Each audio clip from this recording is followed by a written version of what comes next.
হাদিসে আসছে রমজান মাসে আল্লাহ তাআলা বান্দার জীবনের সব গুনাহ মাফ করেন, সবাইকে আল্লাহ মাফ করেন। তবে তাকে আল্লাহ তাআলা মাফ করেন না যেই বান্দা রোজা রেখেও আব্বা আম্মার সঙ্গে খারাপ ব্যবহার করে, তার কোনো ক্ষমা নাই। যে রোজাও রাখে মায়ের সঙ্গে বদমেজাজ নিয়ে কথা বলে, যে রোজা রাখে বাবার সঙ্গে বদমেজাজ নিয়ে কথা বলে, আল্লাহর হাবিব বলেছেন আল্লাহ তার রোজাও কবুল করবেন না, রোজার মাস তাকে মাফও করবেন না। দেখেন কোরআন কি বলছে, আল্লাহ তাআলা বলেন وَقَضَى رَبُّكَ أَلَّا تَعْبُدُوا إِلَّا إِيَّاهُ وَبِالْوَالِدَيْنِ إِحْسَانًا إِمَّا يَبْلُغَنَّ عِندَكَ الْكِبَرَ أَحَدُهُمَا أَوْ كِلَاهُمَا فَلَا تَقُل لَّهُمَا أُفٍّ وَلَا تَنْهَرْهُمَا وَقُل لَّهُمَا قَوْلًا كَرِيمًا الله أكبر. Your Lord has decreed in this ayah, O you who believed, you will worship no one except Him.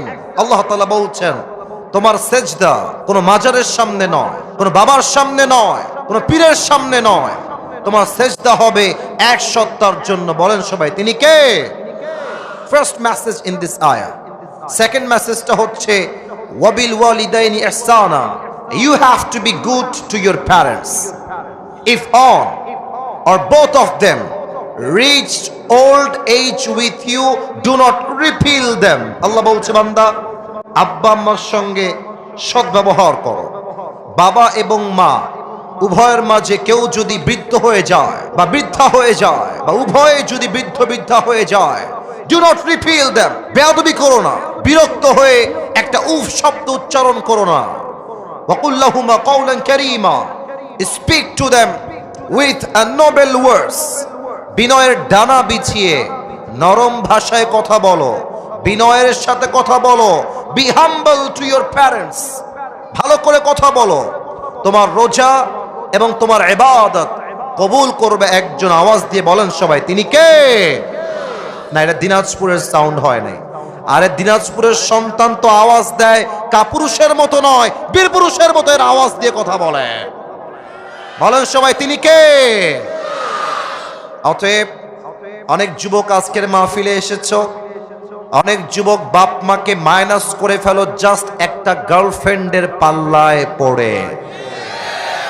Girlfriend যাবে আসবে, মাথায় রাখবা গার্লফ্রেন্ড তোমার আপন নয়, তোমার বউ তোমার খুব বেশি একটা আপন মাঝে মাঝে নয়, বরং তোমার সবচেয়ে কাছের আপন মানুষও তোমার মা এবং তোমার বাবা। ঠিক কিনা বলো?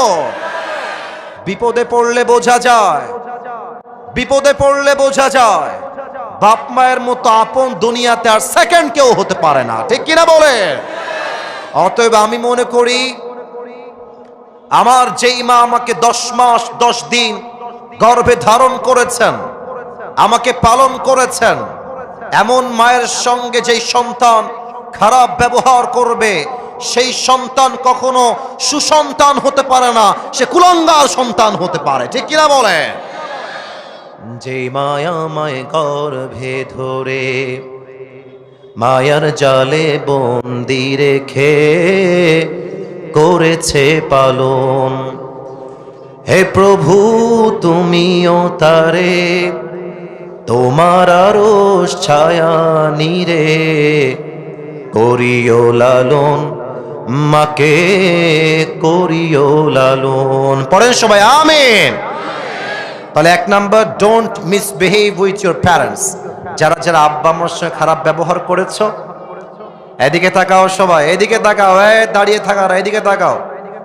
আজকে আব্বা আম্মার কাছে গিয়ে সবাই মাফ চেয়ে নেবেন, আমিও মাফ চেয়ে নেব যে মা অনেক অন্যায় হয়ে গেছে, ভুল বুঝে তোমাকে অন্যায় করে ফেলেছি, বাজে কথা বলে ফেলেছি, সামনে রমজান আসছে, মা ও আব্বা তুমি আমারে মাফ করে দাও। বলেন সবাই আমিন।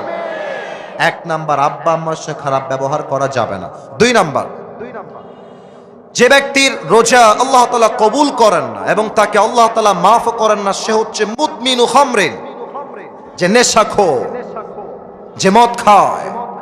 আমি যদি স্টেজ থেকে এখন নেমে যাই, কয়েকজনের পকেটে আমি হাত দেই, অনেকের পকেট থেকে এখন একটা বিড়ির প্যাকেট বের হবে, এখনই বের হবে। আবার মাহফিল শেষ করে যাওয়ার সময় এই পাশ দিয়ে যাবে, বিড়ি টানতে টানতে বাসায় যাবে। হাদিস শোনেন, ডানে আওয়াজ না, একদম চুপচাপ, ওই কন্ট্রোল করো। ভলান্টিয়ার্স গো ব্যাক, ওদিকে যাও, পিচ্ছি দিকে কন্ট্রোল করবা। এদিকে সবাই লুক এট মাই ফেস, এদিকে ভাই, ওদিকে কিছু নাই, এদিকে। হাদিস শোনেন, ইদা শারিবাল খাম ফাজলিদুহু, আল্লাহর হাবিব বলেছেন যদি কেউ মদ পান করে ফ্লগ হিম, তাকে ব্যাট দিয়ে আঘাত করো। If he becomes intoxicated again, fajliduhu, flog him again. আল্লাহর হাবিব বলেছেন যদি আবার সে মদ পান করে আবার ব্যত্রাঘাত করো, যদি আবার করে আবার ব্যত্রাঘাত করো, যদি সে চারবার এসে আবার মদ পান করে ফadribu উনকাহু, behead him. আল্লাহর হাবিব বলেছেন যে চারবার মদ পান করবে তাকে এক কোপ দিয়ে তার কল্লা আলাদা করে দাও। আল্লাহু আকবার, কি কড়া বিধান শাস্তির। অতএব রমজান মাসে আমরা তওবা করছি, বিড়ি, সিগারেট, মদ এবং নেশাগ্রস্ত কোনো জিনিস আমরা মুখে নিব না। রাজি আছেন তো সবাই ইনশাআল্লাহ? একটু হাত তুলে বলেন সবাই ইনশাআল্লাহ। 3 নাম্বার রোগটা বলবো, এটা বড্ড মারাত্মক রোগ। এই রোগের জন্য আমাদের দেশটা ধ্বংস হচ্ছে। এই রোগটা হলো হিংসার রোগ। ভাই তার ভাইকে সহ্য করতে পারে না। আমি ভাইয়ের কথা কি বলবো, বাংলাদেশে এক হুজুর আর এক হুজুরকে সহ্য করতে পারে না, ঠিক কিনা বলে? সারাদিন গীবত, বদনাম, সোশ্যাল মিডিয়ায় ঢুকলেই এক হুজুর আর এক হুজুরকে দেখতে পারে না। আসুন আমরা জেনে নেই হাদিস কি বলছে। আল্লাহর হাবিব বলেছেন আল হাসাদ তাকুলুল হাসানাত কামা তাকুলুন নার আল হাতাব। হিংসা মানুষের আমলকে এমন ভাবে জ্বালিয়ে দেয়, পুড়িয়ে দেয়, যেমন ভাবে আগুন কাঠকে পুড়িয়ে দেয়। এবং আল্লাহর হাবিব বলেছেন রমজান মাসে আল্লাহ তাআলা সবাইকে মাফ করে দিবেন, 2 জনকে মাফ করবেন না। তার মাঝে একজন হচ্ছে মুসাহেন, যে তার হৃদয়ে তার ভাইয়ের জন্য বিদ্বেষ পোষণ করে। অতএব সবাই আমরা নিয়ত করছি আমাদের হৃদয় থেকে সমস্ত হিংসা আমরা রমজানের পূর্বেই মুছে ফেলবো। বলেন সবাই ইনশাআল্লাহ। আর আপনারা গ্রামের মানুষ, আমি আসিফ হুজুর গ্রামের সন্তান। আমরা গ্রামের সন্তান বলেই আমাদেরকে মাইনাস করে দেওয়া যাবে না। পুরো পৃথিবীতে যারাই ইতিহাস করেছে, যারা ইতিহাসের রচনা করেছে, তার 90% বেশি মানুষ গ্রাম থেকে উঠে গিয়ে ইতিহাস তৈরি করেছে। গ্রামে একটা সমস্যা আছে, একটু কিছু কথা হয়ে গেলে, একটু রাগারাগি হয়ে গেলে আর কথা বলে না, তাকায় না, সালাম কালাম দেয় না, আত্মীয়তার সম্পর্ক বিচ্ছিন্ন করে ফেলে। আল্লাহর হাবিব বলেছেন যে আত্মীয়তার সম্পর্ক বিচ্ছিন্ন করে তার কোনো ইবাদত আল্লাহর কাছে কবুল হবে না।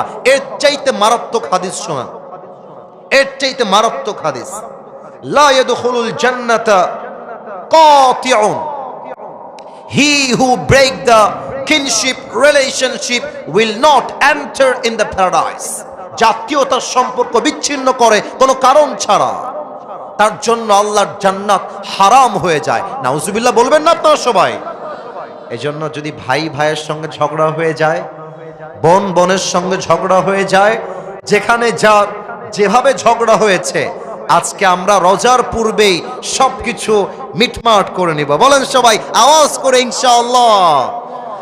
5 নাম্বারটা একটু দেখবেন আমার দিকে। এইটা আমার মুখে কি, এই যে আমার উপস্থাপক ভাই বলেছে, বাদবাকি আওয়াজ আমার কানে আহামরি আসে নাই। আরেকবার, আমার মুখে এইটা লম্বা লম্বা কি ভাই? মাশাআল্লাহ। আচ্ছা মিথ্যা বলবেন না, আমি জানি দিনাজপুরের মানুষ কথায় এক কাজেও এক।